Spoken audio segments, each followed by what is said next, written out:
Okay. Okay, you really got me stumped here. Okay.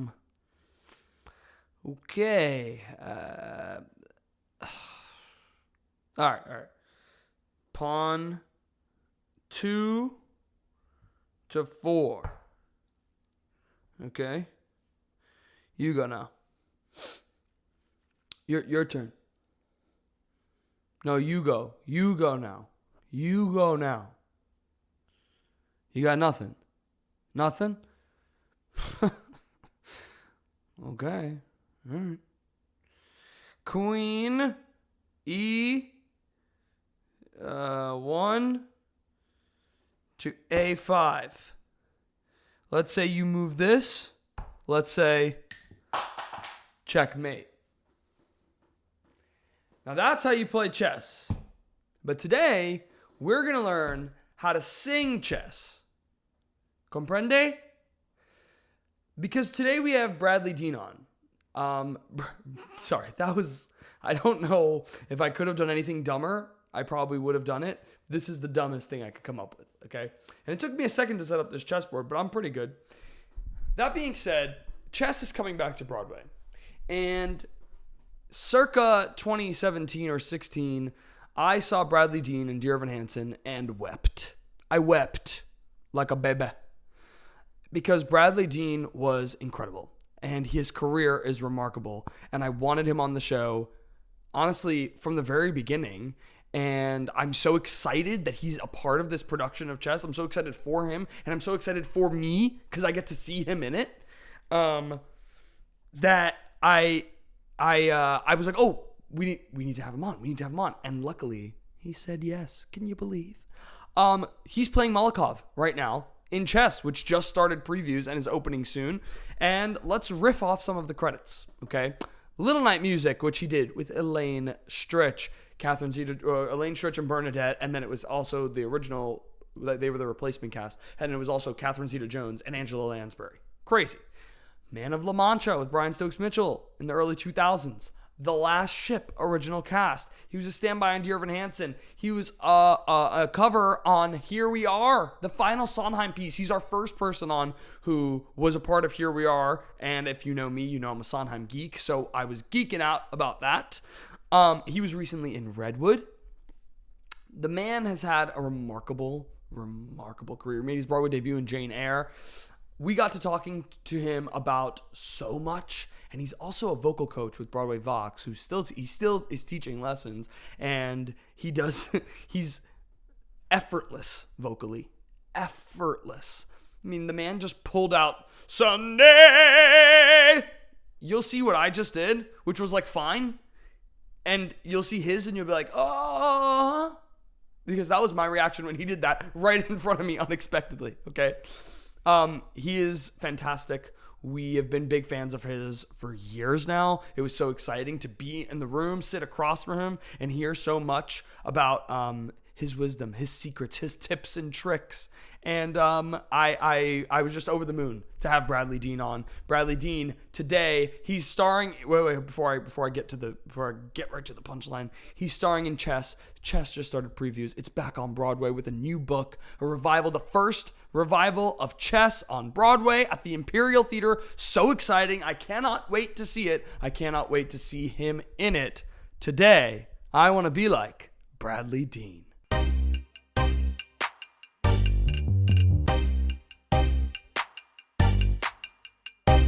I want to be like you. I want to be like you. I want to be like you. I want to be like you. Welcome to another episode of I Want to Be Like You with Elbi Cespedes. Today, I want to be like Bradley Dean. Okay, so I haven't told you yet is why I wanted you on the show. Okay. And so this is 2016. I go to see Dear Evan Hansen for the second time. And it was in the middle of this snowstorm. It was like a really bad snowstorm. They didn't know if Broadway was going to do shows that night because it was so crazy. And my friend, because of that, won the lottery. And was like, oh, I have this extra ticket, but nobody can come with me because it's snowing like it is. So I was like, oh, I'll go. So I go, and you're on for Larry. Oh my God. And I'd already we saw Michael Park do it in one of the first months in previews. But there was a specific moment in You Will Be Found, and you walk out on stage, and there's this moment that I'll never forget because I'm sitting first row, and you break in two. Like I see your body, like, and you just, it's this moment where he comes to the realization of what's happening with his son. Yeah.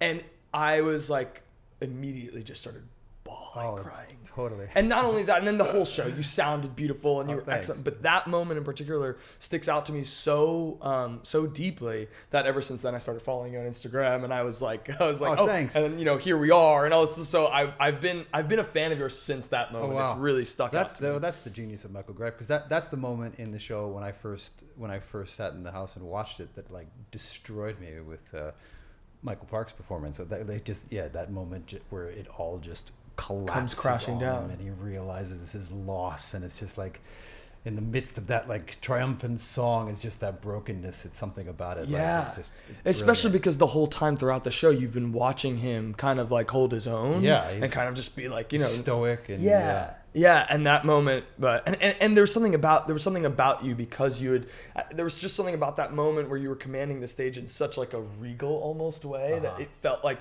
you had all the answers. It felt like you were someone who was really, really strong. Yeah. So to see you break like that was just it was heartbreaking. Yeah. It was beautiful. Wow, I only did that. I think I did that show twice. Really? I only got to perform my twice. gosh. So Wow. you saw half of That my is performances. crazy. Wow, I didn't know that. But it's also a testament to the fact that like those swings, understudies, you guys are doing the work. You guys are doing the work. Yeah. Okay, so we start the podcast with the same question every time, and it is, who is your I want to be like you when you were a kid? Oh, Mandy Patinkin. Mandy Patinkin. No question. Yeah. Mandy Patinkin turning downstage in the video of Sunday in the Park with George and going, Sunday!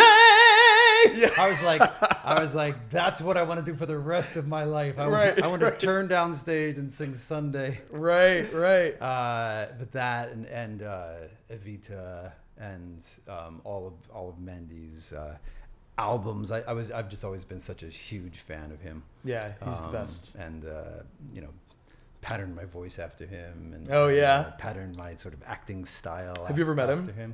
I've never met him. Really? I've never met him. Wow, yeah, me neither. But that'd be interesting. I would love to meet him. Yeah, for sure.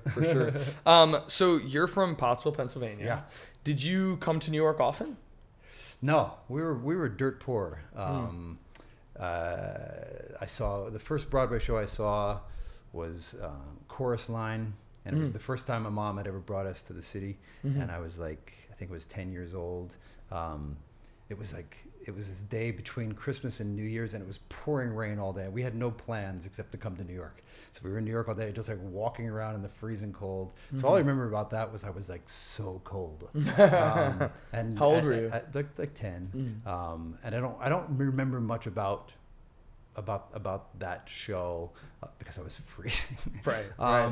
And then I came one other time in 1987 and saw Into the Woods, and we sat in the boxes, and that was a fantastic experience. Yeah. And then I was doing Man of La Mancha at that theater in 2002, and I remember in the middle of a performance, I looked up at that loge, and I was like, that was the loge I sat in 1987. And I hadn't put it together that was the same theater until that moment. Wow. What theater was it?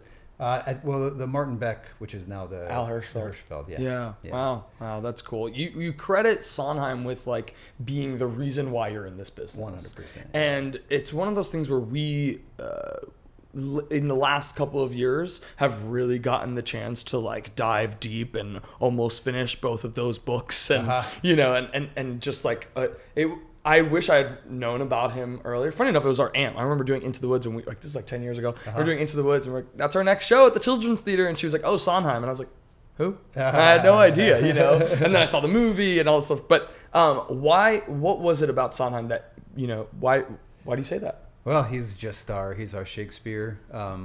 He is the only one who could,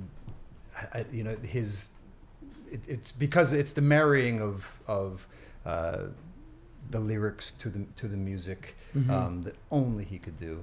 And it just has to do with like a greater sense of truth and pain and beauty and the exquisite torture of being a human. And he just captures that like nobody else. And like, you know, it's just like Shakespeare. If you just like do it, if you speak the speech I pray you as I pronounced it to you, trippingly on the tongue, you know, it's everything you need is right there in all he's given you. And you know, there's no one wittier, there's no one more emotional, and the thing I fell in love with about musical theater was all Sondheim. Yeah. Well, I remember first reading when we first read it, I was 16 or 17, and when he started talking about the wide musicals, I was like, it's the first time I ever heard someone explain why there's music in musicals. Yeah, right, yeah. And you reading the book, and you're like, oh, this is a new world of how I see this whole genre or way of formulating that same truth you were talking about. Yeah. Well, the funny thing too about having that experience with Sondheim is that the dangerous part, I should say, about it is that you can become very like, oh, this isn't as good as Sondheim. You know what I mean? It's so easy for that, but it's something that you kind of have to separate yourself from it. You kind of just can't compare anybody to him because what he was doing was so kind of, you know, astronomical. In certain respects. I mean, he's the only one who could really do the lyrics and the music at that level at the same time. Right. Yeah. Frank Lesser too, I think. Sondheim and Lesser are my... Yeah, and he talks a lot about him in the book too. He has that whole... So you went to Carnegie Mellon. Yeah. Did you do the whole musical theater college audition circuit? Was that even like anything remotely a thing? It is nothing like what you had to go through. Yeah, right. Nothing like... My daughter is now in the business. Okay. So I watched her go through that whole process. Yeah. I mean... It's extensive. It's insane. Yeah. It's insane. And, you know, when I went to school, there were like a handful of colleges in the country that offered a musical theater degree. And now there's a handful on this block. Yeah, it's true. It's exploded. I think I'd blame American Idol in that. Yeah, right. So no, it's not nearly as like the pre-screens and you have to apply to 20 schools and the numbers. I mean, I didn't even realize really like how hard it was to get into a place like Carnegie Mellon. I didn't really know much, and I just kind of I did this summer program in Pennsylvania. It was called the Governor's School for the Arts, which is this amazing program where you got to go and live on a college campus for 5 weeks and like immerse yourself in your art. And that was the game changer for me. And the woman who was the head of the acting program there was one who was like, you should go to Carnegie Mellon. I'd never heard of it. I was like, all right, I'll go to Carnegie Mellon. Yeah. And got in and got a great education. Yeah. Was it something that kind of like, well, I guess I should ask, in high school, and how, were you a theater kid? Were you like as a child doing shows and all? Not really. So Pottsville didn't have much going on artistically. My high school didn't do we didn't do a musical. The one thing we did was we had the English department put together a one act. And we went to this one act competition at Bucks County Playhouse. And it was like, you know, high schools from, you know, all over, several state radius. And they would have professional actors from New York come down and critique the performances. Oh, cool. And I grew up singing. I was always singing in church. But at that point, I didn't know I had any acting talent. And so we were doing this play. And afterward, they were critiquing it, and everyone was like, "You got something." I was like, "Really?" And they were like very complimentary of my performance. And then at the end of this festival, they had an award ceremony, and they gave out awards. And one of the awards was Best Actor. And I'm sitting in this theater at Bucks County Playhouse, and I have this thought right before they announce it: if I get this award, I'm going to become an actor. And they announce my name, and I never looked back. Wow. Oh, that's pretty special. Yeah, that's pretty life-changing. How old were you? 15. Yeah. And there wasn't any. There was no theater really around, and so I started doing like professional, semi-professional theater in Allentown, which was an hour away. And my mom would drive me to these dinner theaters, and sit in the parking lot while I rehearsed or performed, and then she'd Yeah. drive me back home. Oh wow. And so that was my first sort of, that's how I kind Professional. of got into musical theater. Yeah. And, yeah. What was the job that got you your equity card? Evita at Pittsburgh Civic Light Opera. Oh, wow. In 1990. I was in the ensemble with Andy Blankenbuehler and Rob Ashford. Wow. We're all like, wow. Oh my goodness. We're all in the ensemble. That's so funny. Of Evita. So at that point, was it one of those things where you had built up all the weeks and you were EMC? No. There was a lot of people got their equity card through Pittsburgh CLO. The colleges there, like it was Point Park and Carnegie Mellon, and then Michigan and Cincinnati were the big ones, and they would always bring their students down to audition. Okay. And it was like this long weekend of auditions, where you like wore a number around your chest, and at the end they lined you up and they were like, if you hear your name, step forward. And I was like, oh my God, this is so like what all auditions are going to be. There's never been another audition. That was the only time that ever happened. Yeah. But it took me 3 years to get into it. But once you were hired, you became equity. Yeah. So a lot of kids from Carnegie, that's how they get their equity card. That makes sense. Yeah. That makes sense. And I imagine at the time that even the whole view on the union was different, because I imagine there wasn't as much non-union work, right? So if you had the opportunity to take your equity card, you were going to take it. Yeah, that's a good point. Yeah. Now it's tricky. It's like, do you want to become equity writer? There's so much of my daughter, as I said, is she went to Ithaca. She just graduated last year. She's super talented, and she's going out on the Kinky Boots tour. Oh, cool. Playing the lead in that, and wow, cool. But non-equity. Yeah. But when I first came to New York, all first tours after Broadway were equity tours, and now that's not the case. So yeah.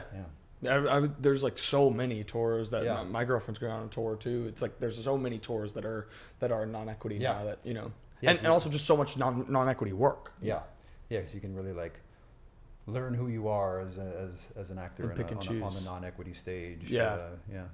How what was the first moment? And I like make sure to specify these moments, because this feels like kind of the point of the podcast in the sense of like your equity card, your college experience, how did you get your first agent? That was like the hardest thing for me to have to do. Yeah. No, man, I teach as well, and I'm always teaching kids, and like that's the most important thing you can get, and the hardest thing to possibly get. Yeah. You have to be in something for them to come see you, and you can't be in something unless you have an agent. Right. I mean, it's brutal. Yeah, it's a catch-22 in certain respects.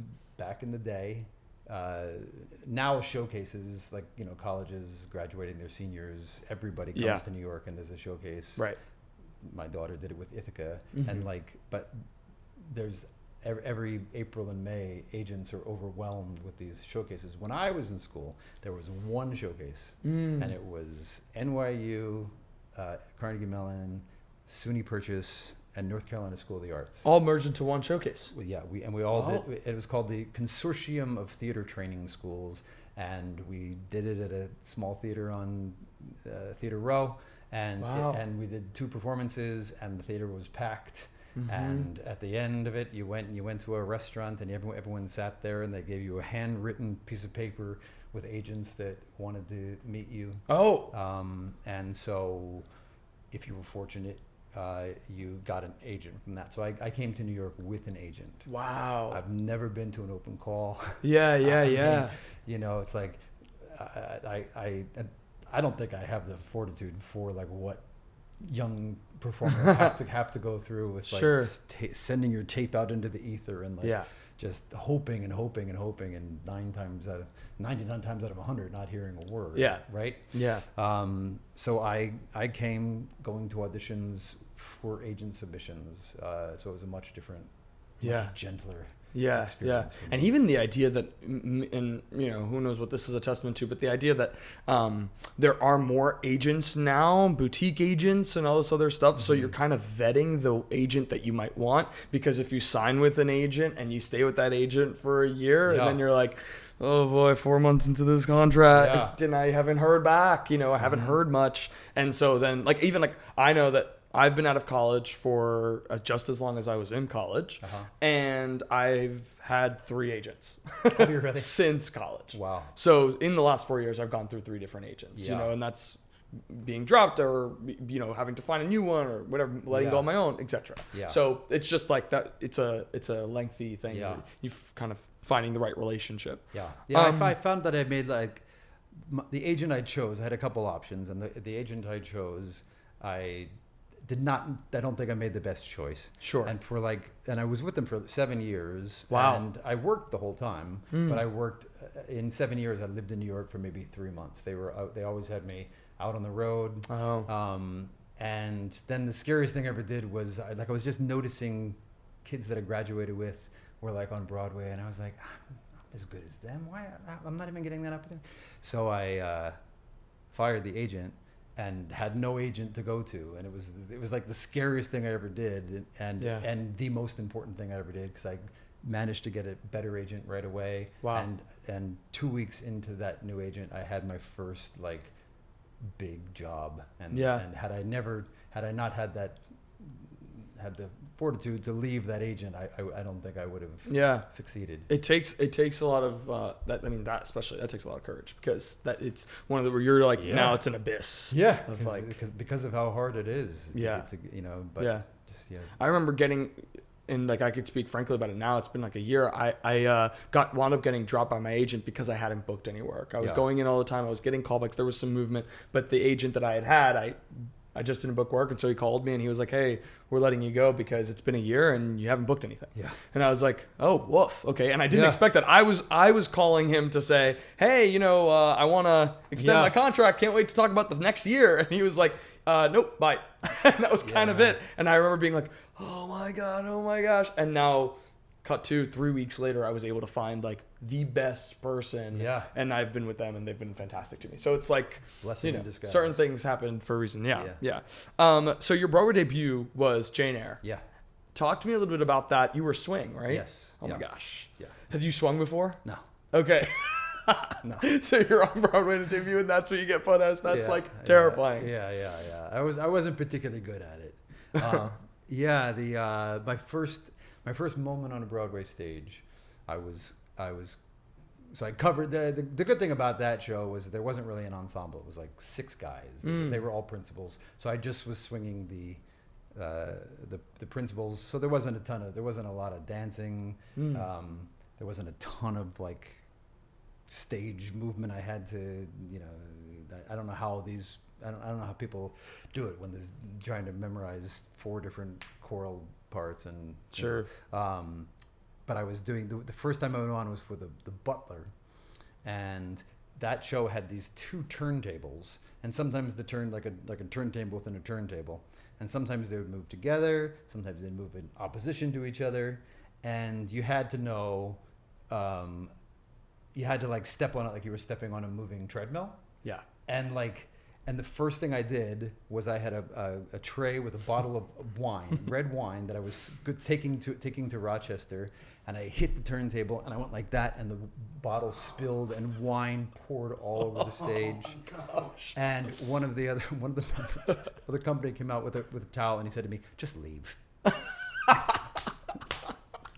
That is terrifying. But what happens during? Because I've heard this story, and I brought it up because I wanted to tell it. Really? Yeah, I didn't know it already, but it was worth telling. He didn't know it yet. But also, what I was wondering when I hearing the story, I was like, "What did you do? What could you have done in that moment?" Now? I mean, what do you? It's flop sweat. You You just your whole body goes into a tingly numbness, and the guy said leave, so I just left. And so did somebody else clean it all up for you? The other guy came on with a towel, and he cleaned it up. To wipe up all this wine. Just leave. That's crazy. That's terrifying. That was dark. How long into having the job? Did you, first of all, were you originating the show with that cast? Or were you? Yeah, I mean, it had been done in Toronto. Okay. A lot of that cast was the same. Okay, but you weren't replacing anybody. No, I was just hired for the Broadway company. Yeah. But it wasn't for me. It was a 6-month contract, and from like the first week of rehearsal, I was in my calendar. I was like, there's my 6 months. Oh man. Two, what was I gonna ask? Oh, how long into your run did you wind up going on and that happened?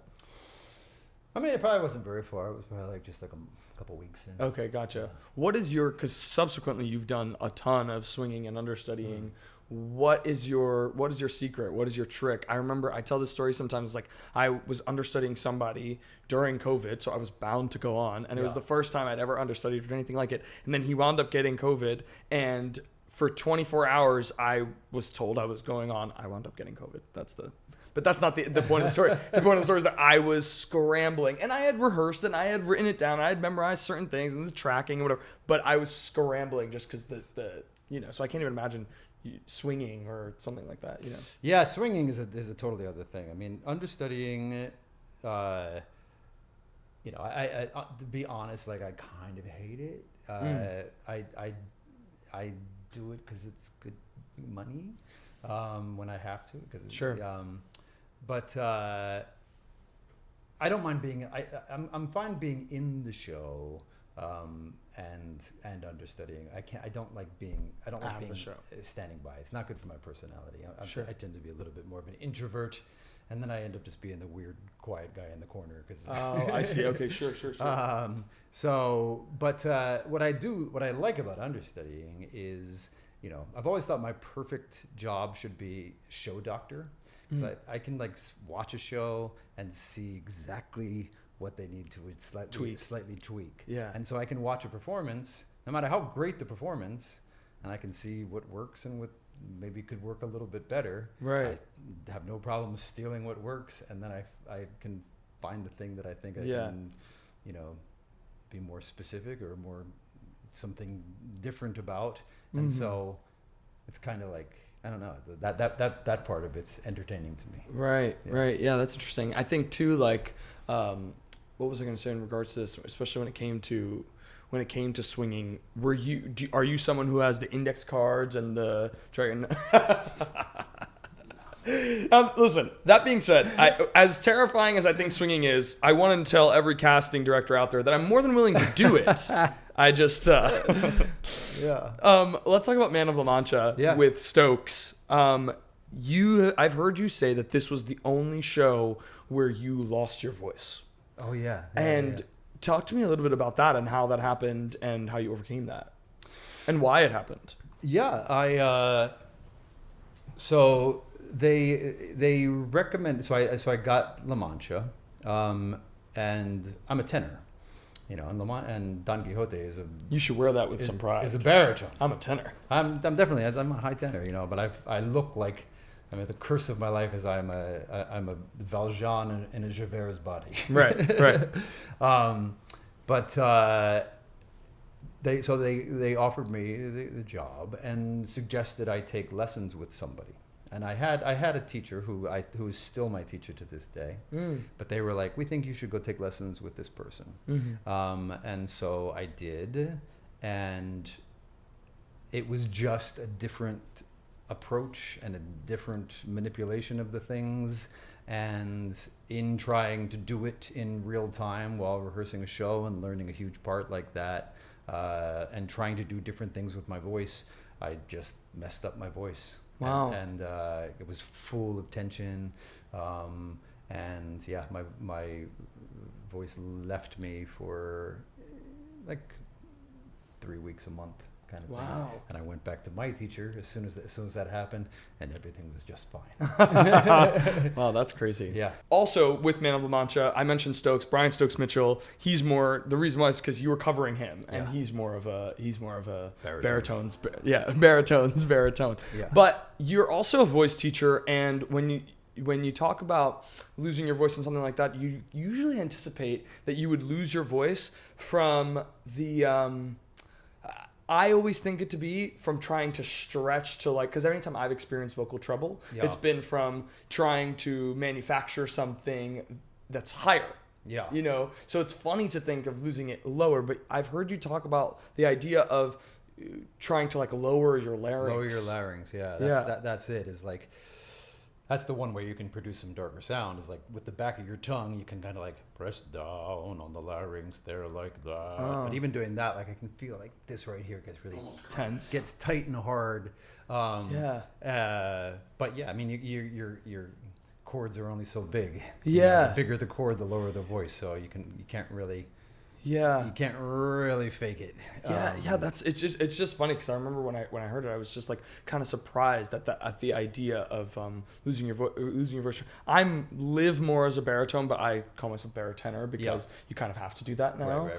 And but I'm much more comfortable in like a mid to low area, and so anytime I found myself my voice getting tired, it's always from trying to stretch up there and not necessarily having full facility or overdoing it, doing self tapes and doing 30 takes, and then suddenly, totally. I mean, it's all about the swelling in the chords. Once the chords swell, because they're not just allowed to stretch and thin, and then that's when things get tough. And do you ever find yourself? I think that I've heard that people have like these bad vocal habits, even in speech, and I've tried to notice it with myself when I've been in speech therapy for a little bit, and I've tried to notice it with myself where sometimes I'll speak like down here and I'm living in like a fry, rather than like being breathy and whatever. And you do a podcast, and so you listen to yourself a lot, and you're like, that was a moment where I could have. Do you find that ever happening with yourself, or do you hear it in your students? Speaking is oftentimes the culprit, like, and having to like do things like work in a bar or like wait tables and have to be talking all the time over loud noise is so antithetical to our career and what we have to do. Yeah. I'll tell you, the one trick you can kind of carry with you all the time is to keep thinking like, I'm trying to keep all the resonance right there. I'm trying to like hold the word against your forehead like that, and not letting it get down here like this, but trying to kind of keep everything like that, and that keeps everything stretched, keeps everything where it wants to be. You're not blowing extra air through the chords. You're not like muscles aren't caving in on you. That's definitely something that I've been very wary about, and also I start to notice in other people now because I've been so conscious about it. Anyway, interesting. So, also Marin Maisie, a former guest of ours, Tom Sesmo, was in that production of Man of La Mancha. Was that the last Broadway revival of Man of La Mancha? Wow. Yeah, and that's a beautiful, beautiful show. I know. It's time to do another one. Yeah, for sure. Okay, let's talk a little bit. I'm like, I wrote things a little out of order here, but let's talk about company. Yeah.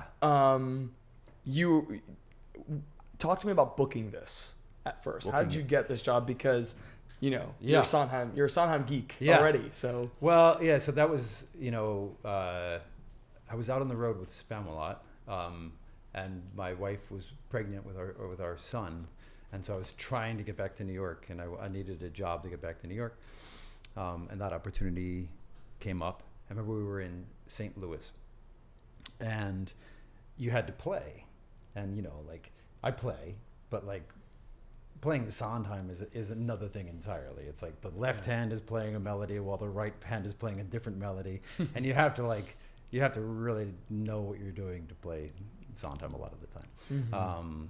And so I would just go to the theater we were doing Spamalot, and there was a grand piano up in this loft area, and I'd go every day for like the 2 weeks that we were there, and just like pounding away, learning Being Alive. You had to play something of your own, so I picked Sunday, and I was like learning to play that, and like got to the point where I could really do it, and went to the audition, and sat down and played, and John Doyle said, "Yeah, he's not really supposed to know how to play. He's supposed to kind of like be figuring out how to play as the song goes on." Right. But I became such a better piano player, just like forcing myself to like learn it to be able to do that. And yeah, that was like the one standby job that I really enjoyed. because I love that show so much, and I love that role so much. I think I only got to do it like 7 or 8 times, but I count it as some of my favorite stage time. Right. The songs just fit so perfectly in my voice. Oh, really? And I still have such close friends from that, because we were all on the top floor there at the Walter Kerr, maybe. And they had all the other covers had to cover multiple roles, which means they had to, because that was a John Doyle production where the actors played the instruments. Right. So all these people played like 8 instruments a piece. Accordion. Just like insanely talented people. Yeah. And we were all on this top floor, and we would like go into one of the rooms and like just like play through like 80s pop books with like tuba and and so it ended up being like a really fun time, and I thought that was such a beautiful production. I don't know if you ever got to see it. We watched it recently. And we're also having Elizabeth Stanley on the show next week too. Yeah. So she's amazing. Send her my love. What were you gonna say? No, I was just gonna say, and Sondheim mentioned it in the book, because that being alive at the end, like you said, him finding his way as he's finding his way. I guess it's sort of the question of how did it hit you the same way that it hit the audience? I'm watching it going, I hope so. I hope so. Yeah. I certainly hope so. I've never felt as connected to a role as that. And I remember John Doyle gave like the best direction he ever got, which was in Being Alive. When it finally, not alive, somebody crowd me with love. He's like, you just come down, and it's like you live on 8th Avenue and you, on the 3rd floor, and you just open your window and you sing it to New York. Yeah. And it's like the greatest direction. It was so playable. Yeah. He's a wonderful director, John Doyle. Yeah. He's an actor. And that production was excellent. Yeah, Raul was awesome. Amazing. Yeah. It was. That was a. As a standby, are you there in the room in rehearsals through and through the whole time? Well, that one they didn't hire me until they'd opened. Oh. I think they realized they needed because they had an internal cover, but I think they realized they needed an actual standby for Raul. Yeah. So that's another reason why it was so enjoyable, because it's the having to sit in the rehearsal room for endless hours, just sitting there, that kills me. So just being able to go into a thing, it's already up. Right. Just learn it. You're right into it. You're right into understudy rehearsals. Yeah. So that was cool. Different. Yeah. Was Sondheim involved much on the production? I never saw him there.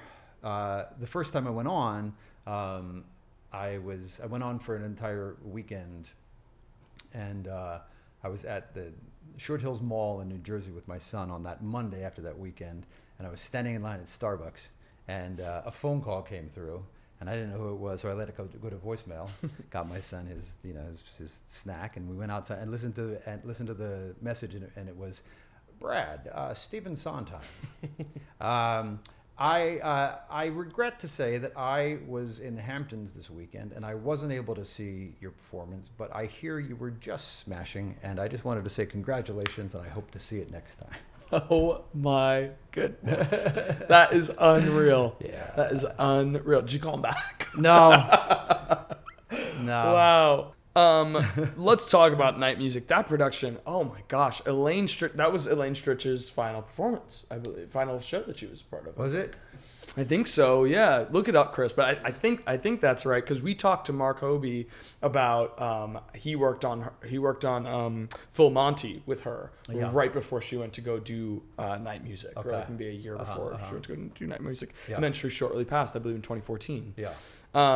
Talk about that production, how you booked it, and just I didn't see it, but it was one of those things where like every time I see the photos or anything like that, it's like Elaine Stritch, Bernadette, Catherine Zeta-Jones, and Angela Lansbury in the first. What in the world? That's crazy. Yeah. I mean, it was. That room had a lot of gravitas, and that score, that book, it just doesn't get any better. Yeah. And to be doing it with Angela Lansbury And as I said, it was Frid for the first part. So You were still in. I was there, and I was right next to Angela Lansbury. I Plenty. pushed her around in a wheelchair, yeah, that was an awesome experience. Was Angela, I mean, everyone says Angela Lansbury was just like the nicest, kindest person ever, and she lived up to the hype. Oh my God. Just the salt of the earth. Yeah. And Bernadette too. And Bernadette came in. And Elaine Stritch, she was just an amazing lady. Angela was kind of like the grande dame, and Elaine was like on a rocking chair with a shotgun, and their portrayals of Madame Armfeldt. But they were both, totally viable and completely entertaining and full-blooded and thrilling, and that was a wonderful year to be. Yeah, I'm sure. Doing just one of the greatest pieces ever written with all these. And like one of the best parts, the count is like it's like In Praise of Women is one of the. Kind of touches everything. Yeah, funny. It's so funny. In Praise of Women is such a great song, and like you get everything. That shows because of those lyrics. I mean, and this is interesting about doing Sondheim shows in general. When you're doing comedic roles, sometimes you kind of know no matter how you play, you're gonna get the laugh. Yeah. Because of how it's phrased, and the setup punchline is ingrained in the music. As long as you sing it on time, you're going to get that. So it almost feels like adding something to that feels a little much. Totally, so yeah. You have to lean back. I don't know if you experienced. No, for sure. Like that whole the papers about those papers. Like if you do too much, it doesn't land. It's just it's all like exactly there. The amount of pause you're supposed to take, realizing the papers, those goddamn papers. Of course, he might have taken back the papers. It's like it's all right there in the music, and if you just kind of like get on the ride and try to keep your own, ego out of it, it's just effortless laughs. And were you doing an accent in that show? We did what they call mid-Atlantic. Okay. So not quite British. Yeah. But clipped. Right. But not American. Right. There's like a fine line with parts like that, or I think about, I guess Camelot is a little bit more British, like true. That's true actually, British. I've done that I more think. British. But there's a temptation, or The Princes, or things like that, where there's a temptation to kind of like, with the accent comes like this like bravado kind of like voice. That I know that for me is, for some reason, when I've played parts like that, or I think about parts like that, it gets like put on almost naturally. Yes. And so you kind of have to fight that, I imagine, because that's kind of false. Yeah, I mean, it's really easy, especially with singing. Accents with singing. I'm doing a huge accent right now in chess, and singing with this Russian accent. And it's always tricky. It's always like with singing, the accent like sticks out in a way that sometimes you don't want that much accent. Right. So it's finding that balance. Right. Is challenging. Yeah, especially because I'm hearing you say, and I'm like my brain goes right to the papers, and it lives here, and it's like this like weird, that kind of thing. Yeah. But so Evita. Yeah. And that was Ricky Martin and Michael Cerveris. Mm-hmm. You were covering Perón. That's right. Yeah. And you were in the ensemble as well. Yeah. And this is the first and I believe only revival of Evita. I guess so. Yeah. And aside from maybe this new Rachel Zegler one that might be coming. Yeah. But talk to me about that and how you got it, and also about the Hal Prince wasn't involved in this production. No. I know there was some like dismay toward that from him, right? Wasn't that like a thing? That he wasn't involved? Well, that he had felt a certain way about, because he was directed so specifically. Yeah, I mean, Hal Prince's version is the gold standard for and it's the original, and that it goes in and out of so many different styles of each number has its own unique little wonderful thing about it, and so it seems like it wants that spirit of invention and stylized movement and acting and presentation. The revival was very much like, let's just like strip all that away and just like let's just like look at each other and talk and a little more like a play, I guess. but I think you want the different like super abrupt color changes that Howell prints. I think that show works best when you unapologetically just like dive into the thing that's a little more stylized. So was that a hard saying, that show? Perron? Yeah. Again, the baritone, up a tenor, trying to move into a baritone range. Right. So just having to manipulate the larynx to become more baritone-y. Well, when you know what they say, like because like I bring up the term barotenor, and I've heard people say like, you know, you can stretch your range, right? Yeah. You can make it so that you can, and I've seen it within myself where at one point my highest note was a G4, and now I can confidently say it's an A4. But does it work the same way going down and lower? Is that something that you worked on? Yes, and I'm currently in the midst of that with Molokov in chess. He's definitely a bass baritone, and I have a few little tricks that I employ to keep the voice down there. Like what? What tricks? Yeah. Well, it's a feeling of being up and over the chord. So when you're coming down, try not to get down there like that, but trying to still coming from the top.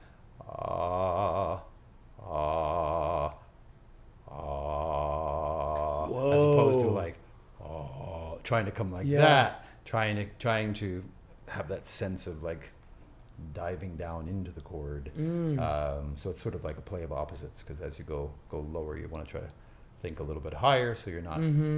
And how are you doing that then? Are you doing just support? Like how are you, it's like you just performed a magic trick for him. Like, what is he doing? I mean, yeah, it's creative visualization, really. It's the technique I've studied my whole life employs a lot of imagery, basically like understanding the anatomy, understanding how the anatomy works. But the tricky thing about it is it's invisible to us. And so in order to make the thing work, if you give yourself, if you understand what the muscles look like and how they move, and then attaching an image that we might recognize with our eyes to that thing. So like that image there, I have a dry riverbed with a razor-thin fault line running right down the middle, and here comes the water, and it pours down the slit, and it goes to your belly button. That's interesting. Well, you know, it's funny, when I noticed that, and it was always so tricky for me to get that with voice, with the visualizations. And when I realized it was when I used the analogy of, I always use the analogy for an instrument rather than working out. And it is a muscle. Oh, yeah. And the mind-muscle connection when working out, when you're doing a curl, and to picture what that stretch is. Absolutely, yeah. And it completely helps. It's something that's been tried and tested many years ago. And once I realized that the greatest voice teachers have such a unique way of making you picture it. Yeah. That's kind of the skill of being a voice teacher to some extent. Yeah. That's when everything clicked for me. Yeah. Both ways. Yeah, totally. Yeah. Especially in terms of communicating it, I've heard, because it's really hard. You know, I've studied voice for a long time, but it's really hard to not get the notion that something is just high and thinking high and associating high with up. Yeah. That's a really hard thing to get out of your head. Sure. Whether you're thinking about it on, horizontally, or you're thinking about it just as the reason why the pitch is higher is because of the way we're hearing it, not because of not because it's going up and I'm trying to lift and all this other stuff. But it's a really hard thing to kind of like. Well, there's over 300 muscles that let our bodies sing, and one of them is off. 10 more of them are off. Right. But there are things that go up. When you yawn, those things go up so that the larynx can go down. Right. So, but as I said, so many of them are invisible to us. So how do you have your brain tell your body what to do? Yeah. And also, I mean, to your point about the tongue, like I always had a thing where my speech pathologist would be like, your tongue lives on your hard palate.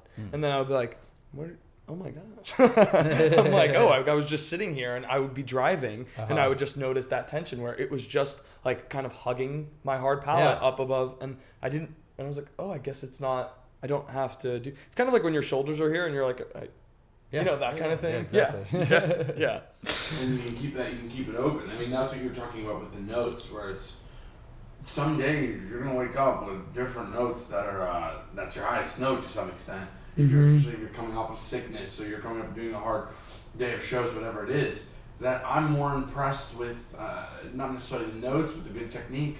I'm like, can I, on the day that I'm not feeling it, can I still have that level of technique when I'm going low, high, any notes that I'm hitting? Even if it's belt or, that's a win for me. Like, oh, I mixed into it. I don't care what note I mixed into it.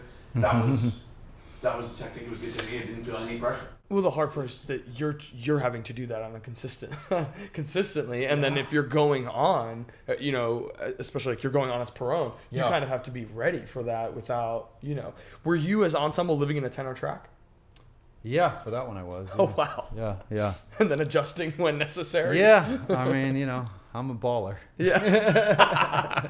Let's talk about The Last Ship. The Last Ship is like so underrated in my opinion. I think it's just so beautiful. And talk to me about when you first heard about The Last Ship. Sting is coming in, and Sting, it's like the British invasion. Sting is infiltrating and writing a musical. Yeah.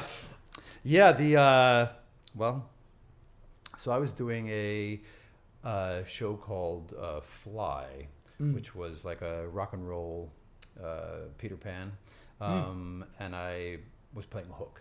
It was the biggest job I'd ever landed. It was in a workshop form, but it was all the Hamilton guys. It was Andy Blankenbuehler, Alex Lacamoire, Bill Sherman, and Jeffrey Seller was directing Fly. And they cast me in this incredible role of Hook, which was and they built it around exactly all the things that I do. So I sang to the rafters, and I was murderous and funny and heartbreaking, and it was just everything. Who wrote it? Rajiv Joseph. Oh yeah, sure. Yeah. And Bill Sherman wrote the music. And, very cool. So we were doing a workshop of it, and Sting came to see the workshop. And the day after the workshop, Bernie Telsey called me and said, so Sting wrote this musical. He was really taken with you in Fly, and he was wondering if you could come over to his apartment tomorrow to sing through some of this stuff from this new musical. And so I went over to his apartment on Central Park West, and elevator up to, and it opens up, and I shit you not, Sting was barefoot on his white couch with a lute in his hand as this elevator opened up. Oh my goodness! I was like, oh, what is my life? And so went in and like sang through the stuff. And so I was originally in the first workshop of it. I was cast as Arthur, again Aaron Lazar, who played it in the thing. Yeah. And we did this first reading of it, and it was this sprawling, like Dickensian. There were so many characters, and it went on and on and on. And we were doing this first reading, the presentation. We stopped halfway through Act 2 because we had like hit the 4-hour mark. And I remember Brian Yorkie, who was like directing it, he was like, "We understand it's too long, but thank you for coming." And so we sort of, and then, but like during that rehearsal, there was one point when I went into a room with Sting, and we sang "When We Dance." You know "When We Dance"? Of course. Yeah. I don't know. I'm in this room with reading Sting and the woman who's playing the role and me, and the three of us are singing "When We Dance." I'm like, wow, I still have that recording. Oh wow! Yeah. Oh wow! That's awesome. Yeah. That sounds like a dream I had of some sort of sitting barefoot with a lute on Oh, a yeah. white couch, inviting me to his apartment on Sunday. And it was this, it's like that one's ultimately that journey ended up being heartbreaking because I loved that role so much. And it was at that point, the story was that there was this older guy, Arthur Milburn, and then who was so in love with this woman but she was in love with Gideon. Gideon, yeah. And so she was torn, and then Gideon comes back, and she's torn between like her passionate love and this practical love with this guy who's this really nice guy who's providing everything for her, but like never asked anything from her, wasn't like trying to sleep with her or anything. He just loved her so much and wanted to help her and her son. And it was this heartbreaking role. So they decided that both of them had to go down in age. Like They both had to be like she was in love with both of them equally, and that they both had to be younger and hotter. Wow. And so I was removed from that role, and then I was. So then did she become younger too? No. Oh. She was because she was always more like Gideon's age. He was the older guy, and Gotcha. so yes. So then, yeah. Did you cover Arthur when you were Then I young? covered Arthur. Yeah, I was gonna say. So you still wound up. I know. That's so I funny. know. That's a very specific kind of pain. Oh man. To be saying Oh, you're too old, jeez. but you can understudy it. Oh man. Yeah. So who went on? Who? Aaron did Arthur, and who did Gideon? Who was Gideon? Michael Esper. Oh, okay, gotcha. Yeah. But the show also went on to have like. Here's what's interesting is like, "What Say You, Meg," which is just one of my favorite songs from that score. I used to have that song in my book, and Aaron sings it on the recording, but then there's a tour version where Gideon sings it, I believe. Is that right? I think so. Yeah. And so it felt like a lot of the story orientation went through so many different like even if they weren't as stark, it went through a lot of like, you And know. also story-wise, isn't it Well, I was going to say. different ending of What Say You, Meg, right? Yeah, there's a different ending. Yeah. She says Yeah. no, one, she There was says one there the was other, some I think like that. something like that. You're right. Yeah. Yeah, they definitely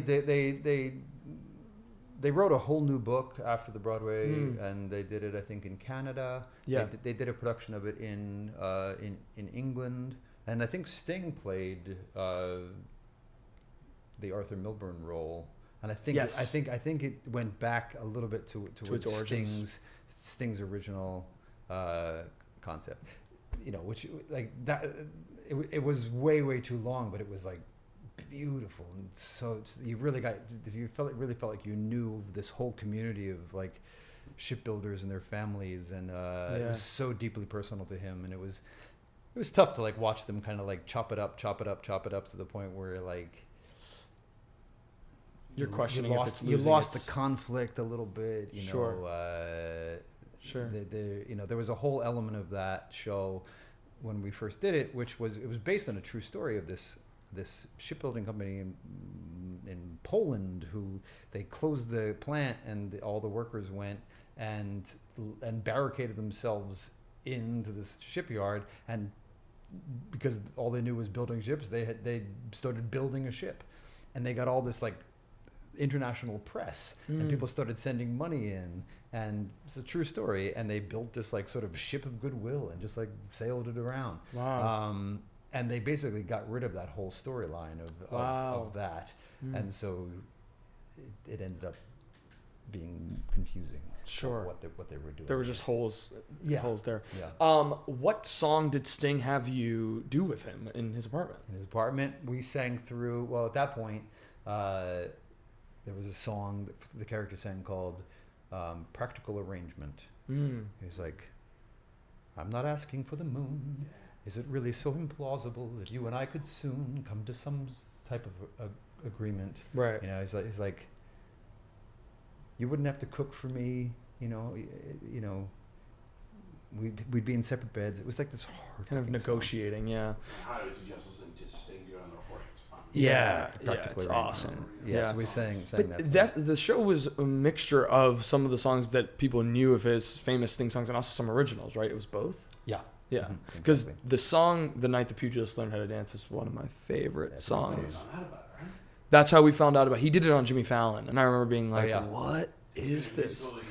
Yeah, what is this?" And then ever since then, I just fell in love with that song. I just think it's so beautiful. I love Ghost Stories, my jam. I love Ghost Story. Yeah. Was it received okay? How was it received? I think ultimately not really. Sure. It was critically kind of like a meh. And honestly, we would have closed in 6 weeks, but Sting took over the Jackie part. Okay. And that kept us open another 8 weeks. Gotcha. I didn't realize that. I didn't realize how short of a run it was. Like a 3-month run, I think. Oh, really? Yeah. Oh, I don't know. I didn't realize that at all. Yeah. Can you talk about the pop sensibility pop rock sensibility when it comes to Evita and The Last Ship? Because there is a stylistic vocal quality difference. Yeah. What is that to you? What is the difference? Yeah. I mean, it has a lot to do with just getting rid of vibrato. Mm-hmm. And it's a different placement. It's a little flatter inside there, and the vowels get more horizontal, and it's like it's definitely a departure from your classical placement. But if you're singing a role like that, it behooves you to, like, when you're in the dressing room afterward, to be like, oh, to keep everything a little more classical. Right. Right. When I was like, doing Bat Out of Hell at City Center, it's like, hey, no doubt about it. And it's like all up in there. Yeah. But in order to do that in a healthy kind of way, you better be able to pull it back to a little more classical place after that. Yeah. That makes sense. Yeah, because otherwise, I can't even imagine like doing a show like I see and Juliet, all these shows that I'm like, this is really tricky vocally. So without exactly what you're talking about, getting up there in certain respects can be really, I don't know, it hurts. If you exist like exclusively in that kind of like in that spot, you're gonna get tight in real quick. Your vibrato's gonna slow down. Yeah, and then you're gonna swell those chords. Mm-hmm. Talk about a lot of pop singers, and I'm like, the hardest thing is actually sustaining it with words that are closed vowels and trying to keep it at that. I don't just I can hit a higher note than that, but it's open. Yeah, and let me go vibrato and just let me go. But that, and at least I find it to be impressive because, geez, it becomes really, really tricky. Mm-hmm. And that's why sometimes in pop songs you can't really understand the words. Or pop rock musicals rather than, making it over enunciated on purpose. You look up the lyrics and you're like, they were saying that the whole time? I didn't realize exactly. That's what it was. Yeah, but you gotta know your voice real well to do that 8 times a week. Yeah, in a healthy for sure. Way. Yeah, because that's the thing. These singers are not doing the songs 8 times a week, man. Exactly. That's the thing. Exactly. And I'm trying to like bounce on how to phrase this question. Is like, when you're singing, they always say like I've heard a lot, and I found it to be true in certain respects. It's like when you're performing, the voice kind of you come to a point where the voice kind of follows. You're focused on your intention. You're focused on all of these things as an actor. Mm-hmm. That if you've set that groundwork for the voice follows. In regards to a pop rock show, are you meant to be a little bit more concerned? Not concerned, but just more focused on your voice and the quality and the I guess what's coming out, if that makes sense. Yeah. I mean, I think this is the age-old question is like how much of your brain is thinking about singing and thinking about, because singing is a technical event. And how much of your brain is focused on your acting intention. Right. And the answer is depends on the day. Depends on the role. Right. If there's a note coming up in a song that like I know that's a particularly challenging spot, I will let my brain go to like a total singer place, I've never been accused of under-singing. Sure. I like to act through my tone as opposed to in spite of it. Right. But I've never felt less in character than when my voice isn't behaving the way I want it to. Oh, sure. So sure. if I can hook it all up, Yeah. I can use both my technique and my acting sense to achieve my performance. Yeah, and there are times where I think about, like, I've heard casting directors say, when we ask you for a pop rock song, like, we're looking for the pop rock sensibility first and foremost. Yeah. A lot of what's coming out is not necessarily how you're gonna play whatever I'm thinking of, like, I don't know, name any pop song, insert pop song here, not thinking about how you're playing the intentions of Hello by Adele. We're thinking about whether or not you're getting to the place that she's getting to vocally. Yeah. And so, but in the show, that's not necessarily the case. I mean, in and out, but it depends it really depends on the show. Yeah. So I was thinking about that where you said, well, vocally, if it's a demanding note and your brain's going to go totally towards that, and vice versa, I would think that if it's a demanding lyric, emotionally demanding lyric, the voice might get out a little bit, and then you're completely enthralled in emotion. Yeah. It's just work. It's work, repetition. Know what you want your sound to be. Know where you want your vibrato, where you don't want your vibrato. Yeah. And know what your vowel shapes are, and just like do it a billion times. Yeah. So that it's second nature, and you don't have to be thinking about it. Yeah, for sure. You directed this show with ATG in 2013 called Sextet. Oh my God. And I want to ask you about it because you talked about that your dream job would be a show doctor. Yes. Were you did you find yourself in like a more comforting position, being able to make certain decisions as a director? So yeah, that's a show that I ended up. And you wrote it. I wrote it. I starred in it and directed it and stage managed it and oh wow, cleaned up the trash and did the copy and and you did that with American Theater Group in Jersey. Which Michelle was the president.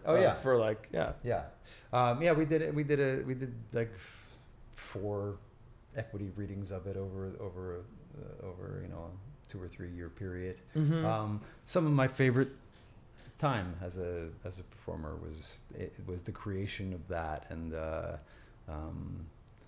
how that came to be was very mysterious, and this guy named Chad Hardin, I had auditioned for. He'd written a version of Tale of Two Cities, and I auditioned for it, and I didn't get cast in it. Matt Bogart got cast in it. Damn. But he remembered me from the audition, and he had written this piece, and he wanted me to do a demo recording of it, and so we got together in a studio, and he played through the score. It was like his life's passion was this show, and I was like more taken with his passion than I was with the show itself. But he was like, "Would you do it?" I was like, "Sure." And he's like, "Do you have any friends who would do it too?" And I was like, I was doing Company. And so I just had all the people from Company do it, and we got together and we recorded it. And then he was like, "Let's do a production of it."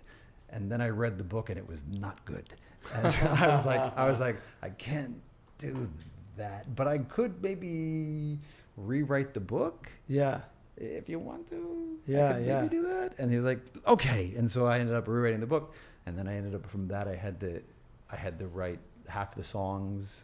You were show doctoring. I had to kind of do it all. So it just became this like crazy labor of love. Yeah, but you were passionate about it. I was. Yeah.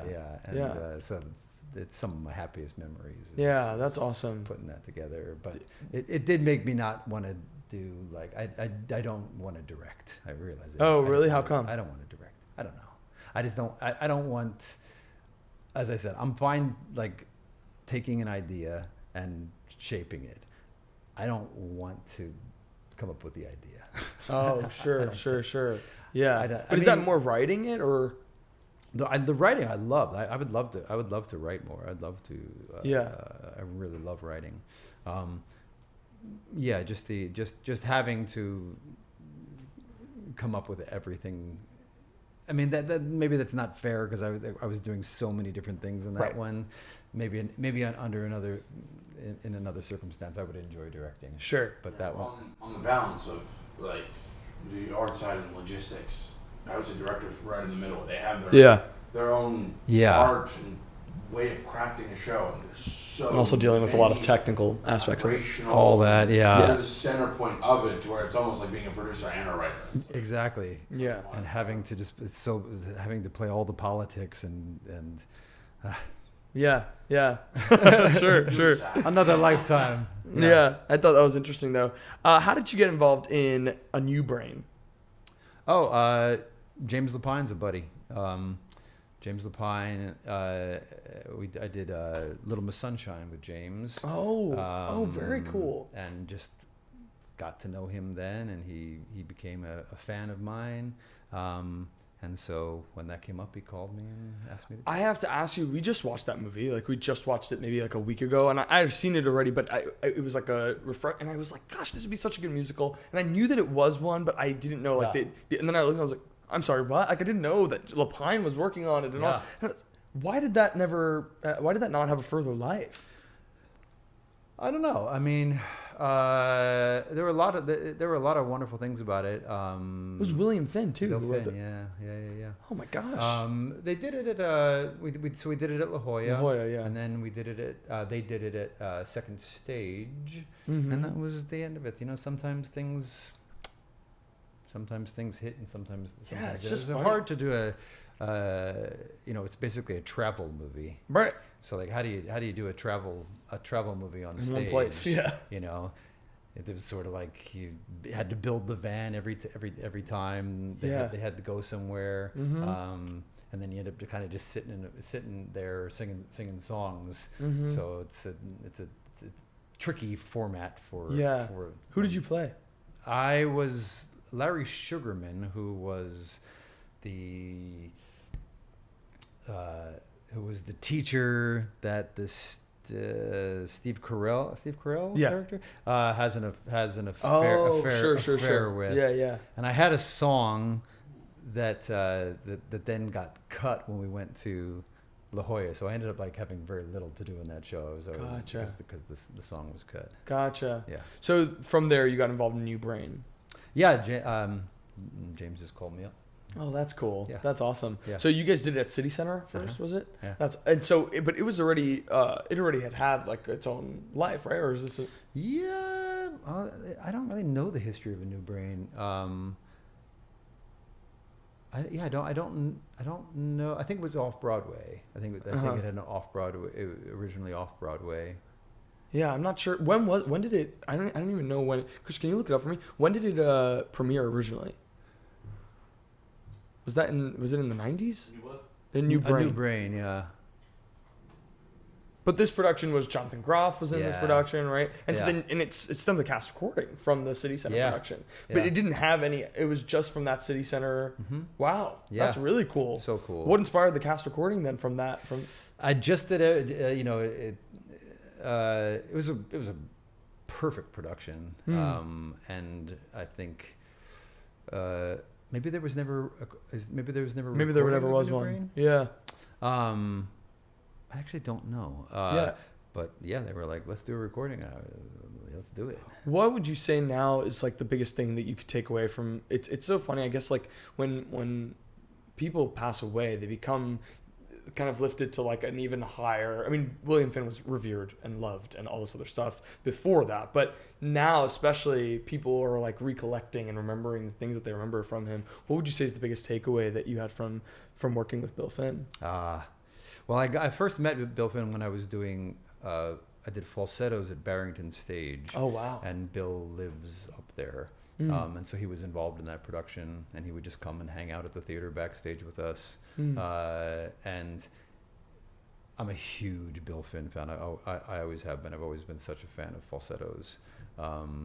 He's just another one who's just like his. It's the heartbreak. Yeah. So I never wanted to love you. Like this, it just makes you want to weep. So many of his. Yeah, just the way, and he writes his lyrics and music. He does it very successfully. Yeah. he's like, you can pick a Bill Finn song out of the air. I mean, he has such a specific way of writing, and I don't even know what it is exactly, but you just know a Bill Finn song when you hear it, and it's connected to my synapses. It instantly turns me on and makes me feel so many things. Yeah, he's definitely, that's another thing. That was like something like that. We had Randy Graff on the show, and that was another thing that she was like she was in falsettos too, and she was just like talking about exactly that, about how he's writing your feelings, you know? Yeah, exactly. Yeah. Yes. Yeah. And just. Did you find it? Originated in 98. 98. Okay, gotcha. Yeah, I wasn't sure. Yeah. So let's talk a little bit about Dear Evan Hansen. Were you part of Dear Evan Hansen from anything before Broadway? Or? I was cast I was cast as the cover when they did it in DC. Yeah. And I didn't do it. And then they just called and said, we need vacation covers, and they called and asked me to come. How long were you a part of it? I mean, off and on for like 2 years. Wow. I was just the vacation guy, and so Gotcha. you know, I would go in, and like eight or 9 different times I'd go do a week there. Yeah. A vacation cover meant that were you there at the theater all the time? No, just when either the cover, was that the Ace of Summers? Asa, yeah. Or Michael Park was out for whatever. Michael Park was doing a lot of TV then, so he would miss a lot, I think. And so I ended up getting to go in a lot. It was a great little gig. You That's just great. Get to pop in and just kind of on call. Do a week there. Yeah, but as I said, only actually performed it 2 times. Yeah. But I got to do it with Ben Platt. So. Oh, that's cool. Got to do it once. Yeah, because when I saw it, it was Noah at the time. Yeah. And I was lucky enough. I mentioned at the beginning, I was lucky enough to catch that performance. Crazy. It really is. No, but I do mean it. I've talked to him about it for years at this point. So when I saw that you were announced in Chess too, I was like, I have to reach out. Because that performance really affected me. Thanks, so dude. it was, Thank you. Yeah, really special. Phantom, you tell this great Hal Prince story that I want you to tell it to Christian. But you were in Phantom for just you guys don't listen to just me to Chris. But yeah, how long were you in Phantom? So I joined in September 2019. Yeah, 2019, and then was there on March 12th, 2020. Was in the box. Was she singing "Think of Me"? And the guy who was playing Fearman was like, "They're closing us down. We're closing down." And then we left that theater that day Down for a while, didn't go back until a year and a half later or so. Yeah.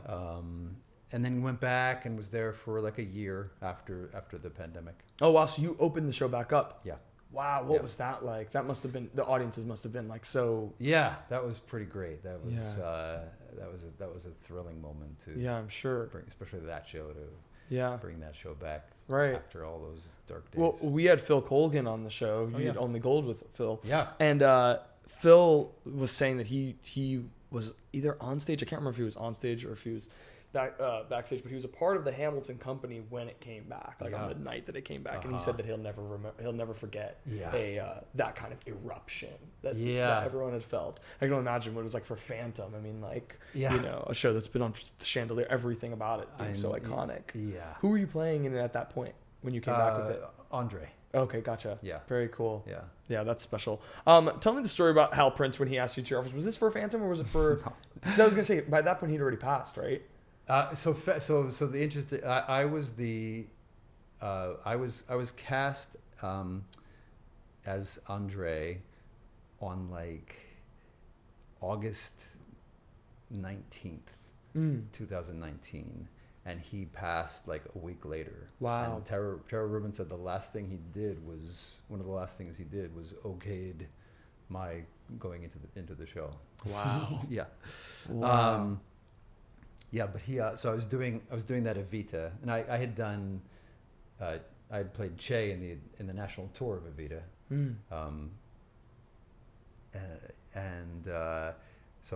that Hal Prince directed, and so he knew me, and when I was doing the other Evita, I got an email from Hal, and he said, "Hey, Brad, I'm casting this new show. They're doing this show that's a sort of a retrospective of my life." Oh, right, this is Prince of Broadway. Yeah, and I think there's a role you might be right for. Why don't you come over to my office? I'd like to talk to you about it. I was like, yes, here we go.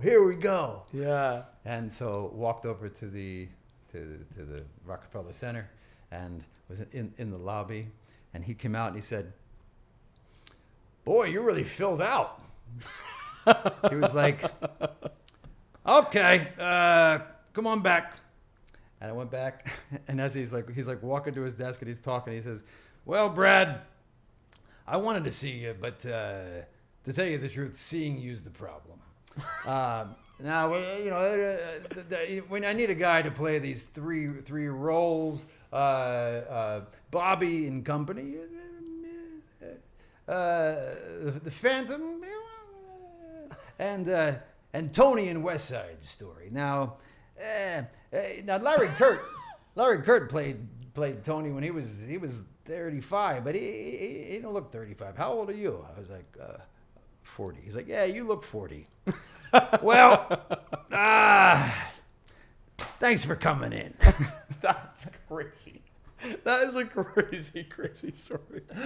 And I was crestfallen. Yeah. But then by the time I got to the elevator, I was like laughing because I was like, I have a great story for the rest of my life. Oh my goodness. I wanted to see you, but tell you the truth, seeing you is the problem. Yeah. But it was like, what was great about it was like, he respected me enough to not like blow smoke on my ass. Yeah, He was like, I thought of you when we worked together 10 years ago. You were younger then. Now you're not. So bye. Yeah, it is what it is. Yeah, right. I have to ask you about. Let's talk about the Fantasticks because that was super uber long run, and you were the last El Gallo. Yeah. Right. Oh my gosh, how cool! That's super cool. Yeah. Yeah. How long did you get to do it for? That was another one that I was like, I could only do that for. I would only do that for like a couple months at a time. It was a hard one to do because. Oh really? Just because I loved it so much, and some of my best friends are from all those different casts. Yeah. But I went in and out of it over a course of like 3 or 4 years, probably like 5 or 6 times. But we just do like a month or 2 at a time, because it was the kind of thing that like you would end up doing it for like. Sometimes we'd have 8 people in the house. Sure. And that gets tough. Yeah. But one of my favorite shows, just a perfect show, and such a great show. Just a harp and a piano. Yeah. And like somehow it is exactly what it needs, and it doesn't want one more thing than that. Yeah. And just so many great songs. I love that book. I love that role. Yeah. It's such a wacky, weird. Do you know Celebration at all? I don't know Celebration. Okay, no. yeah. Do you know what it is though, right? Or no? Yeah. Okay, yeah. Because it's one of those things where I'm like, they're very similar shows. I mean, it's written by the same people, but the shows in essence are very similar, and like their language is just so specific and so like funny, wacky, weird, cool. But the Fantastic is like known to. But we did Celebration when I was in college, and it was like it was almost like reading the Fantastics and getting to know the Fantastics is a great buffer to then do Celebration, because if you didn't know it, I imagine going into Celebration cold is like just really jarring. Felt bonkers.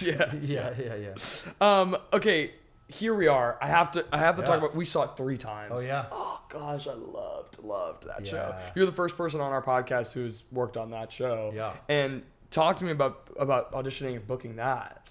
That was all on tape. I mean, I sent in a tape, and then they were like, "You got the job." That was it. What did you have to bring in? Yeah, what did you have to bring in? I mean, I had to do all. I covered 3 roles in that, so I had to do all that material. I had to do the Rafi material, the Leo, and the Colonel, and had to put all that on tape, and that was the songs too. Yeah. So no, they didn't give us the songs from the show. They gave us a song in the style of the show. So Raphael sang "Beautiful Girls" from Follies. Oh sure, yeah. Hats off, here they come. And Leo sang Live alone and like it, free as the Of course. bird and the breeze. That's my Sondheim I song. will- Yeah. Great tune. Yeah. Yeah, and so it was like And the Colonel doesn't really sing in the doesn't show. sing. Yeah. That was like one of the easiest jobs I ever got. Just Really? put the tape together, and then they were like, "You got it." Really? Yeah. Oh, cool.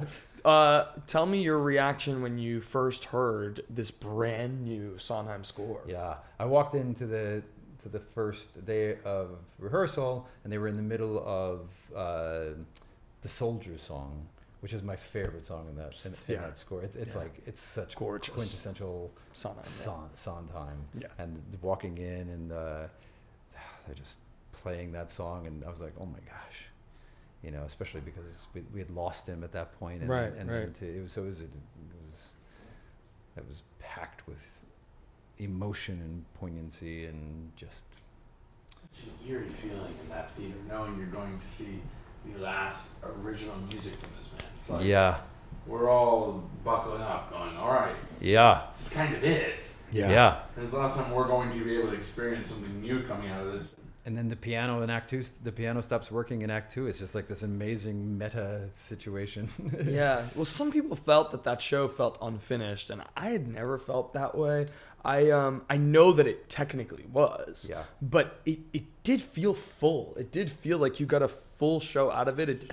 To me, at least. And yeah, exactly. And the more I saw it, there was something to that meta-ness of it. Was that something that was discussed, like in rehearsal? Like, I mean, the company line was that everything was there as it was. He left it as it was and gave the thumbs up on it, and it was complete.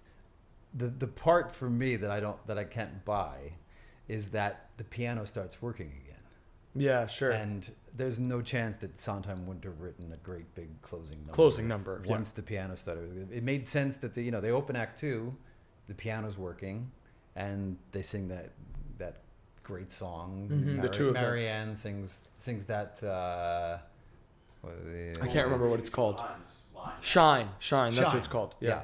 Sings that great song, and then the piano stops working, and they never sing another note. Right. But then the piano starts working again, and so Sondheim would have written something spectacular. Right. The closing number. Sure.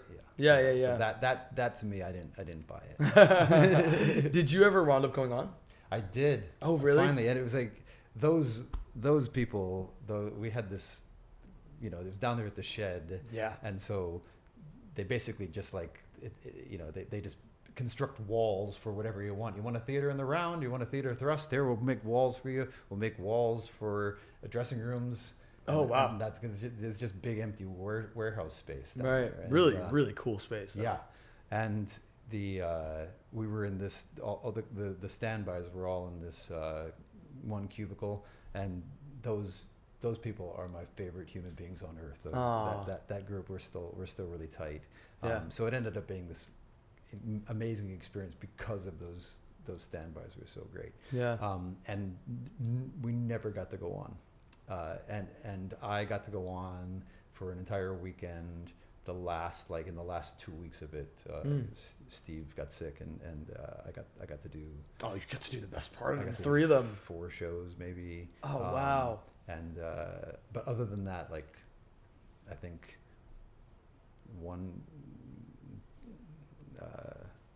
one of the covers got to go on once. Two of the covers got to go on one time. I got to go on 4 times, and then 3 of the covers never got to go on. I think.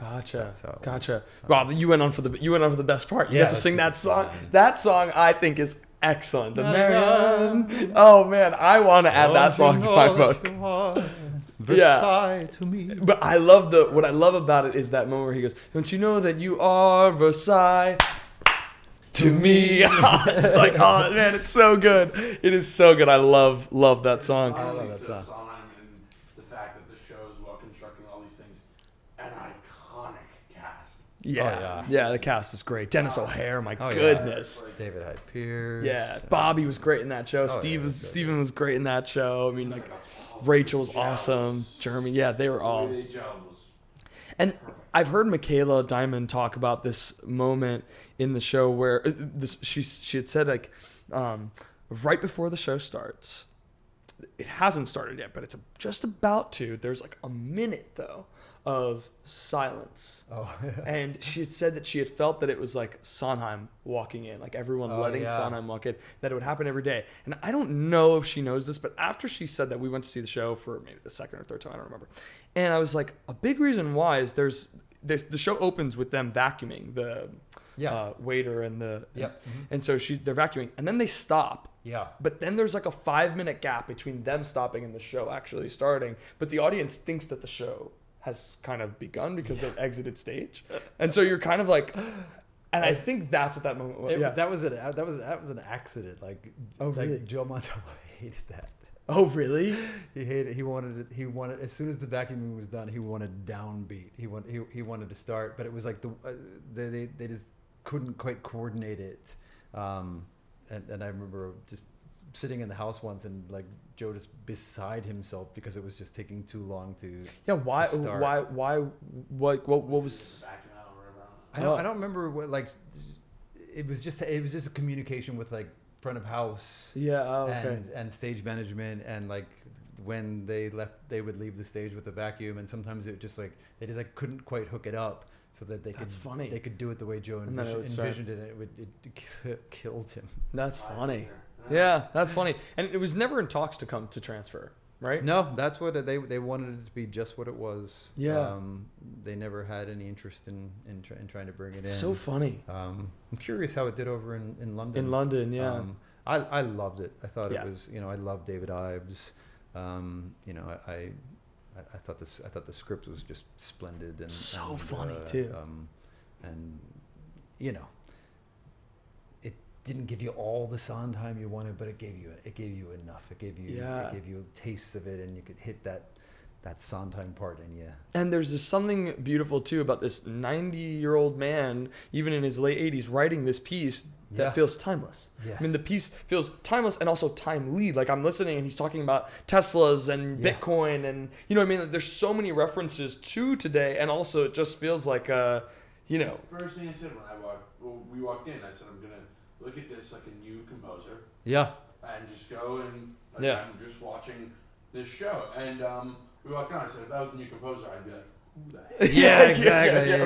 Exactly. Right. Yeah. But also, but I have to also praise, like, David Ives. We said that book is hysterical, and Joe Mantello's direction of, like, it's so simple, but even the little thing of Cafe Everything was on the top, and then it would drop down, and they would sit on that same thing that was overhang. Mm-hmm. Awesome. Like, that was so cool. Yeah. Anyway, we have so much love for that show, and would love to see it go anywhere else professionally. Yeah. I mean, I'm happy that it was in London, and I hope it did well out there. Yeah. And, And the opening of Act 2, like when you just have that bare stage for all of Act 1, and then Act 2 is a whole set. Beautiful, lavish set. Comes at you like that. Really cool. David Zinn, man. Yeah. He's the man. Really cool. Really cool stuff. You're about to watch something new. Yeah. Yeah. Really, really cool stuff. Really awesome. Okay, chess. Yeah. You're doing chess right now. Let's talk all about it, because this is like, I feels like one of the most anticipated shows of the season. Yeah. You guys have a stacked cast. Yeah. Aaron Tveit, Lea Michele, Nicholas Christopher, Bryce Pinkham, Sean Allen Krill. I mean, my gosh, you guys are like, so Hannah Cruz is just. It's like it's incredible. So talk to me about booking this show. Yeah. So we'll start there and then we'll move. Yeah. So I've been doing this version of chess for 9 years. Right. Yeah. And City Center. It was no, right? No. Kennedy Center. Yeah, Kennedy. I got it because I was doing Galileo, which Danny Strong had written the book for. And I was originally playing Galileo in the first readings of Galileo. And Danny liked my work, and he wrote me an email one day. It was like, hey, do you think you'd be interested in playing Molokov? I was like, let's go. So we did our first reading of it. With Danny Strong, wrote a whole new book for it, and that was in 2017. We did our first reading. We did Kennedy Center in 2018. Pandemic, then 2022 we did the Actors Fund concert, and I've been, so for 8 years, the word chess has appeared in every contract I've done because I've made them say, I have an out to do chess if chess happens. So it's been in every contract I've had for the past 8 or 9 years. Wow. Yeah. Wow. And yeah, it's finally happening. It's crazy. Were you familiar with it beforehand? Chess? Yeah, chess was the first CD I ever bought. Oh, that's funny. This new technology of CD Yeah. in 1985, I'll say. Wow. And I remember listening to One Night in Bangkok on this new technology, and so it's been with me since then. I've always adored the score. There's not another score like it. So many great tunes and so much symphonic sweep and like so much thrill in that score. Yeah. And you know, these voices that we have are just top of the line, man. Yeah. And we have 18-piece orchestra on stage with us, and it's just going to be cool. You know, the show is very much score, music forward, right? And we're just going to let them have it both barrels. So you guys have already done your sits pro, right? No, or not yet. Nope, we're just in. Oh, okay. So you haven't heard this 18-piece orchestra yet? No, I haven't heard that. We did it at the Actors Fund. We didn't have 18. We had like maybe 10.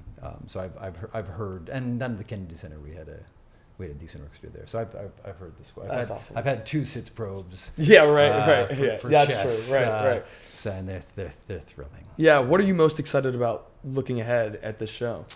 I mean, I have a great number. Yeah. I have a great number. And it's staged beautifully, and you know, my character is very much, you know, buttoned up, and he's a gentleman, he's a businessman, and he's also in the KGB, and but he spends the show like buttoned up, and then he has one moment where he's getting drunk with his boys, and he just gets to like sing a rousing tune. Yeah. So you get to see that side of this man. You mentioned to me off camera that you guys just finished your first run through today. Yeah. That's pretty awesome. That's exciting. Yeah. And I guess tell me a little bit about, I honestly don't know chess as well, so this will be my first time ever seeing it. Yeah. And I know like Anthem, you know, Sure. and like you mentioned one in Bangkok, like, but yeah, tell me a little bit about chess. So chess has a wild history. You know, it was originally conceived. Tim Rice is the brainchild behind it. Tim Rice basically had this idea and sought about finding composer. So he originally approached Andrew Lloyd Webber about it, and he was too busy, and so then these Benny and Bjorn from ABBA got together with those guys, and they wrote it like across the ocean, just sending. Wow. In the 80s, so I don't know what they're sending to each other. Yeah. Just tapes on ships, I guess. Yeah. And they would send the tapes, and he would write lyrics to it. Michael Bennett got on board, and it was originally conceived to be more of a dance. Oh wow! I didn't know that. Dance piece. So it was a little more. It was abstract, impressionistic, without my understanding, without much book. I never saw it. So I don't know what the original was. I don't know what the book was like. But famously, the show didn't work. I didn't realize yeah, that. it was difficult to understand what was happening, as I understand it. Michael Bennett left the production. Trevor Nunn took over, only because he wanted the money to do his Nicholas Nickleby. And so Tim Rice put in $1 million of his own dollars so that Trevor Nunn could have his Nicholas Nickleby done in New York, so that Trevor Nunn would direct chess. And Trevor Nunn got rid of the dance element of it almost entirely. Wow. So they had all these brilliant dancers who ended up moving set pieces. Oh man. And they tried to make it more of a book musical. Yeah. And it was with the more Michael Bennett abstract version. It was a huge hit in London, and it was a flop on Broadway. Wow.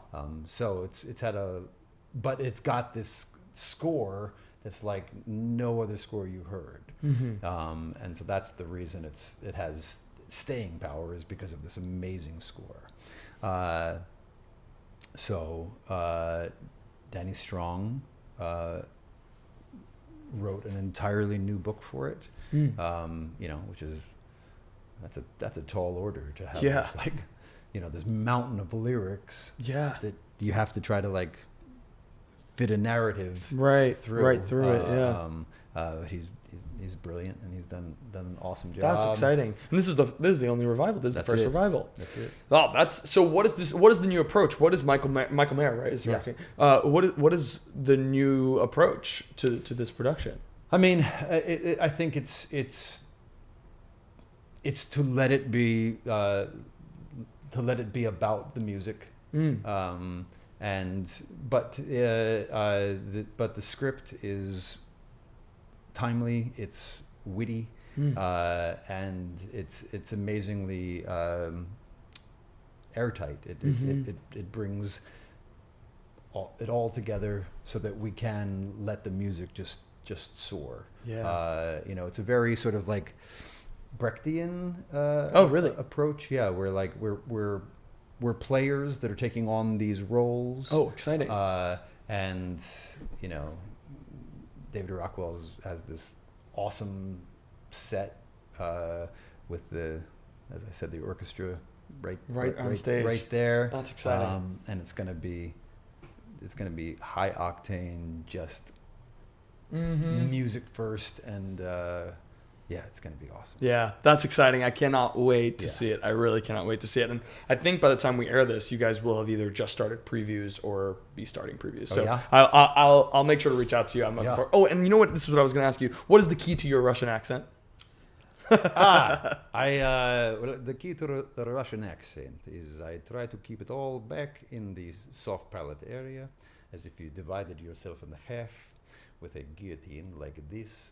All of the sound is just moving around in a circle back there like that. Yeah. It's like almost like you have marbles in your mouth. It's all very, very physical, very muscular type of accent. There's something about it that's really, really hard. It's fun. It's a fun one. We're part Russian, so we've heard this accent through and through, and that was actually pretty good. And it's funny too, because you're talking KGB. That's a whole different. There's a whole different style. You don't think about the dialects as much, but like KGB is exactly what you're talking about. Like the pulled back essence of it is so much different than the Russian accent that we hear, that are like Miami or even Brighton Beach, kind of like thrown away a little bit more relaxed in certain respects. So this is definitely where like there's an element of it that feels very like we're archetypes. Like it's I don't want to say like cartoon, but like it's just bold colors, and so you can be a little bit more of a a comic book hero or something that has that kind of that kind gravitas, of fable like quality to it. That's awesome. I'm looking forward to it. That's exciting. Okay, so this is going to be a Name That Song game. Okay, so the catch about this game is that all of these songs are songs from shows that you've worked on. Oh, well, that should be easy. Hopefully. I tend to mess up the game and then reveal the song too prematurely, but hopefully I hopefully I don't do that. Okay, let's give it a shot. Here we go. Oh, wait, hold on. Let me bring the volume up. Little bird. Oh, you're ready. Little bird. He's right. And bird. Perfect. Little Bird, off to a good start. Little Bird from Man of La Mancha. All right, here we go. She wouldn't. Therefore they didn't. Therefore it wasn't, not unless it would she. In Praise of Woman from Little Night Music. Perfect. All right.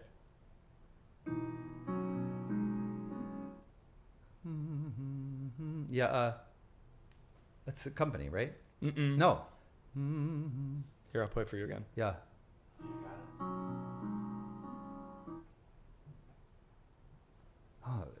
it's hitting me in a visceral place. I know what that is.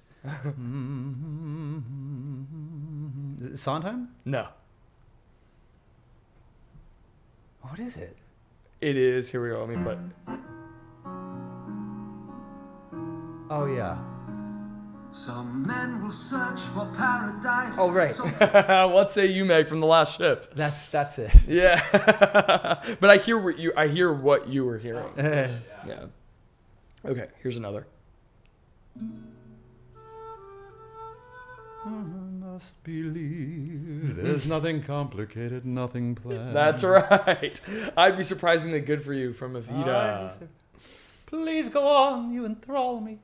We should do another podcast where you just sing the whole time. Somebody hold me too close. Perfect. Everyone knows that one. That's like. Okay, I have just a couple more. This one's a little tricky. Brain, there's trouble in his brain. Wow, that was great. Yeah, Trouble in His Brain from A New Brain. Okay, here's another. This glove's really cool.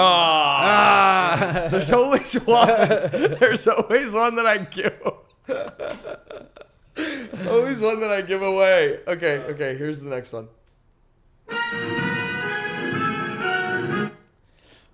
What is this feeling of power and drive? Is that it? Mm-mm.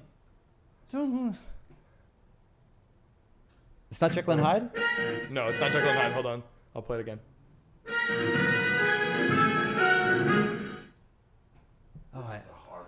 This is kind of tricky, yeah. Yeah, we discussed this song today in the show. What is that? The Soldier's Dream from Here We Are. Okay, yeah. Oh my God, that soldier. Okay, and the last one.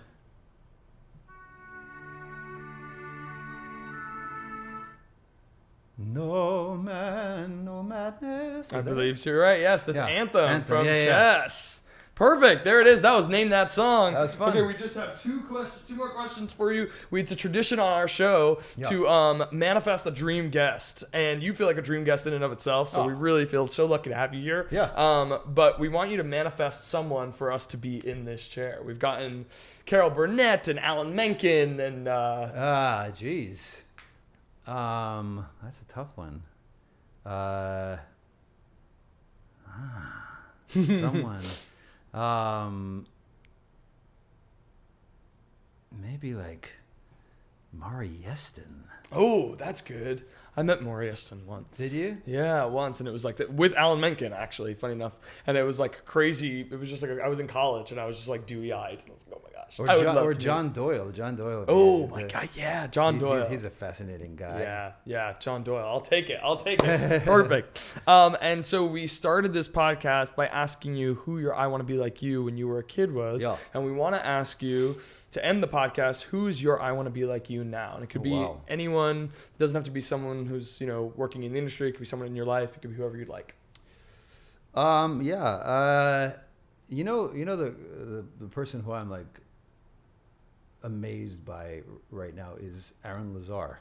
Yeah. I don't know if he's like has so many challenges now, and that guy has like he has approached his life with the most positive,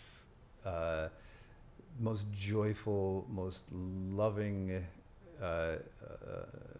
mindset that like and it's fascinating to me that he's able to do that. I watch all of his content. And Me too. I'm just like blown away by that guy. He was one of the people when we were in college. Michelle had actually asked for us to write people that we want to be emblematic of. Yeah.